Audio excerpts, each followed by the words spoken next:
guys. How you going, Joe? Good, thank you. How are you? Good. I wasn't expecting it to be this big. Yes, you are.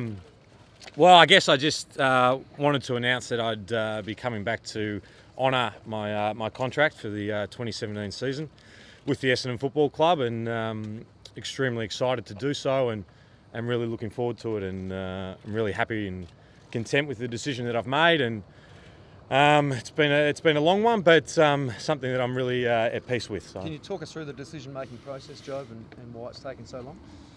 I guess I had to get away and think about what I wanted to do with life, and I think that I was able to go away and have such wonderful experiences in a different world, and I'd lived in this sort of football world for since I was 17 years old, and I sort of came back and wanted to see how I was feeling when I was back in Melbourne, and how being back home felt for me. And that was probably the last thing, along with being able to speak with John one-on-one, and I believe in where he's going and where he's taking the club, and I'm excited to be part of and to be coached by him and to be a part of the group. But it was the last part of it was being how I'd feel being back in Melbourne and being back in the football industry. Did it change your mind? Were you leaning towards retirement?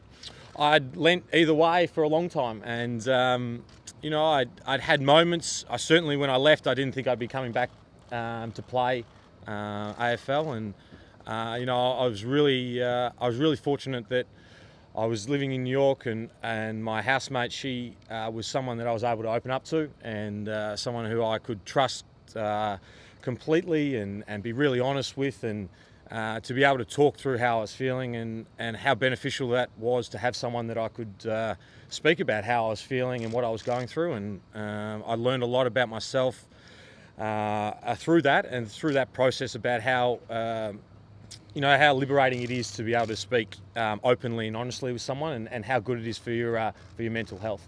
Jobe, Hurl's talked about how one of his reasons was really paying back the friendship of the boys who have spent the time away. Was that also an important factor for you to come back and be with your mates here at the footy club? Yeah, it was. I think I never contemplated going anywhere else. It was certainly a driving force to be with, to be back playing with these guys.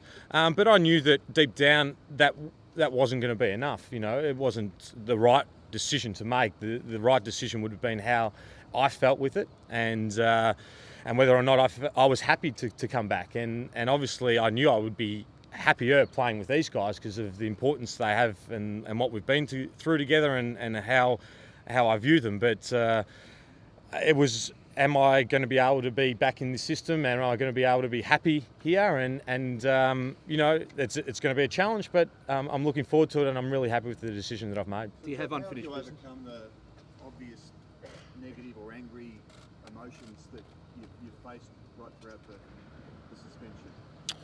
I think, you know, for me to go away and to live in a different world, in a different life, to have new experiences, to meet different people, and to challenge myself in different environments, you know, it opened up my perspective on the world and on life, and to enjoy those moments. And I think that, you know, what we've been through, there's so much part of it is about speculation and about what might happen or what's going to happen.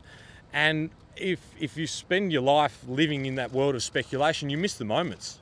And I removed myself from it, and I just lived in moments. And that was liberating for me. I mean, I had such wonderful experiences because I was able to just be in the moment of those experiences. What did you do, Joe?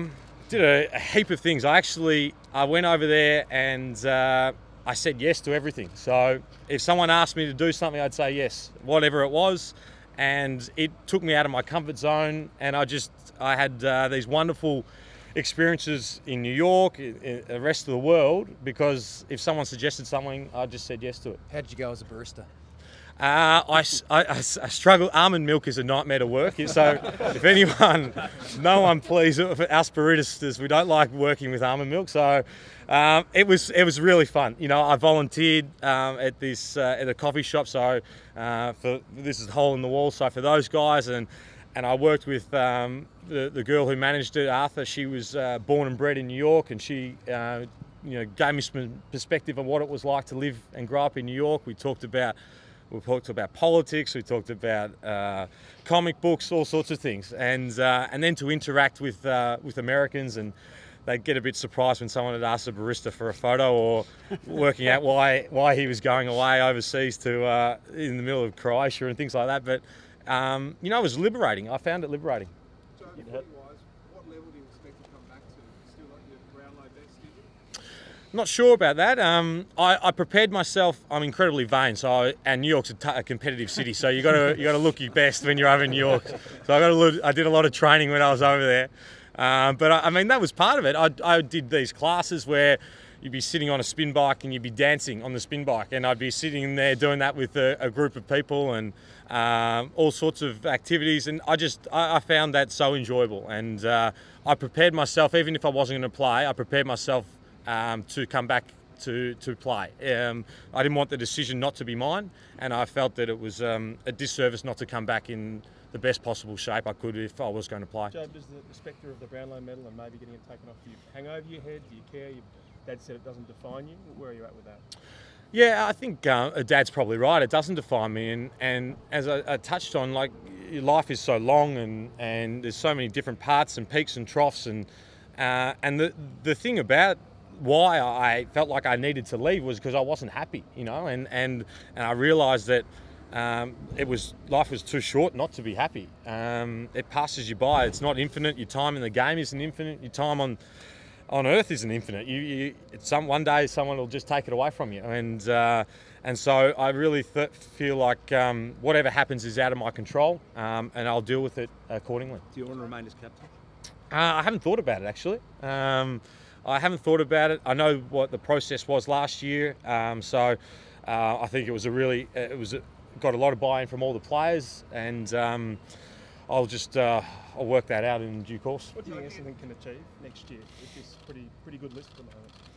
I'm probably the wrong person to ask. I'm actually going to watch my second game tonight down at the farm. I'm looking forward to watching Marcus Bontempelli play, and a few of the other Bulldogs. And they're playing tomorrow night, aren't they? Yeah, that's how well I'm going. But I haven't seen much footy. I know there's been a lot of excitement, and I'm looking forward to what I can be a part of. And I know the condition that the rest of the guys are in, and I'm just excited to be back and being part of the football world. You mentioned your housemate. I'm back. In your mind, is the whole saga done now? Yeah, I don't know. I mean, I really don't know. I thought it was over a while ago. I know that there's still the appeal coming, but that will be part of it. I can't answer if it's over or not. I don't control that. Yeah, but do you feel like it's... I certainly feel like I'm at peace with where it's gone, and where I am at, and I'm comfortable that there's a lot of things in life that I can't control, but I can control how I feel. I can't control how other people feel towards me or towards the whole situation. That's up to them, not me. When did you think I'm back? When was the specific time after you spoke to coach, or when was it? Yeah, I spoke to the coach earlier this week, and he's a really inspiring person and someone that I really admire, and I'd felt, different times I'd sort of been waning and wondering what I was going to do, but I guess, I felt, by the middle of this week that it was the time, and it's just difficult. They say don't work with children and pets. It's difficult to get a pet to sit still and take a photo of him, so that's why it took a little bit longer. You mentioned Woosha, and you mentioned your housemate in New York. Who else was important in giving you advice to make this decision? Yeah, I had a couple of people that I spoke to, and I lent on, and that's sort of a personal relationship, but I'm thankful for being, having the opportunity to do so. Was your housemate someone you knew for a long time, or just someone you met over there? Or? Yeah, she was. She's been living in. She dates Gumby, my housemate back here, and I've known her since I was 14 years old, and she's been working and living in New York for 3.5 years. So. I was so fortunate to have such a close friend over there. Do you think the year off has benefited your body? It hasn't slowed you down at all?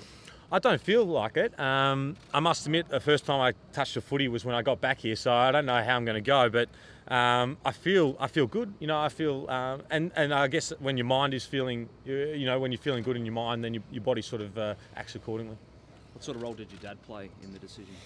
Not much, not much. I didn't talk to him a hell of a lot, you know. I let him do his own thing, and I was like everyone who made their decision. I think it was important that they came to it on their own accord, and I did so. Joe, do you have a message to the fans? They'll be pretty excited at today's announcement. I'd like to thank them for their support, and not just Essendon fans, but the broader football community. But that I'm really excited to come back and be part of the Essendon Football Club, and that I've prepared myself to come back and play at the highest level possible. We go to the Brownlow on Monday. No, I hadn't intended on it, no. So what's next for you? Maybe back late November, but back to New York when? Yeah, I've got a sister's wedding in October in Bali, and then I'm heading back to New York after that, and then back for another sister's wedding in October in Perth. So busy month ahead. And how good does it feel just to be smiling again? Yeah, it's great. It's you know, it's just to feel like you're content with something and looking forward to something, and to being part of back at the football club. I'm looking forward to it, and I'm happy about that. Are you hanging out for the appeal resolution, or have you sort of that passed you by? No, I haven't. I'm not hanging out for that. That will happen, and my life will continue. Did you feel any pressure from the club at all about the time frame? Not one bit, no. And I would like to say that I feel like Xavier Campbell and the club have done an excellent job in handling this, and let every player come to their own decision on their own. And that's the only way someone can be content with something, is if they get to form the decision by themselves. Have you had any contact with James Hird? No, I haven't. No. All right, guys. Thank you very much. Thanks, Joe. Thank you. Good work. Cheers.